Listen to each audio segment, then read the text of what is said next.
భారత allrounder Ravindra Jadeja future ప్లాన్స్పై sports వర్గాల్లో హాట్ డిస్కషన్ నడుస్తోంది. శ్రీలంకతో జరగబోయే 2 టెస్టు సిరీస్లు ముగిసిన తర్వాత జడేజా టెస్ట్ ఫార్మాట్కు కూడా గుడ్ బై చెప్పే అవకాశం ఉందంటూ వార్తలు హల్చల్ చేస్తున్నాయి.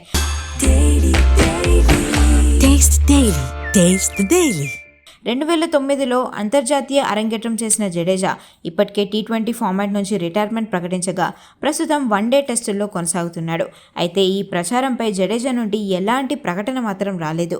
జడేజా వయసు పెరగడం, టీమ్ మేనేజ్మెంట్ యంగ్ ప్లేయర్స్కు ఎక్కువ ఇంపార్టెన్స్ ఇస్తుండడంతో ఈ ఊహాగానాలు మొదలయ్యాయి. భారత్కు ఆల్రౌండర్గా ఎన్నో చారిత్రక విజయాలు అందించిన జడేజా కాన్ఫిడెంట్ ప్లేయర్గా గుర్తింపు తెచ్చుకున్నాడు. కెప్టెన్ శుభ్మన్ గిల్ నేతృత్వంలోని యంగ్ టీంకు జడేజా అనుభవం పెద్ద ప్లస్ పాయింట్ కానుంది. బాల్తో మ్యాచ్ను తిప్పేస్తూ బ్యాట్తోనూ మెరిసే జడేజా లాంటి వరల్డ్ క్లాస్ ఆల్రౌండర్ను రీప్లేస్ చేయడం మేనేజ్మెంట్కు చాలా కష్టమైన విషయమే. 2024 T20 ప్రపంచ కప్ గెలిచాక T20 ఫార్మాట్కు వీడ్కోలు పలికిన జడేజా టెస్టులపై ఇంకా ఎలాంటి నిర్ణయం తీసుకోలేదు. ఒకవేళ అతను గుడ్ బై చెప్తే ఇండియన్ క్రికెట్లో ఒక గ్రేట్ ఆల్రౌండర్ ఎరా ముగిసినట్లే అని ఫ్యాన్స్ అంటున్నారు.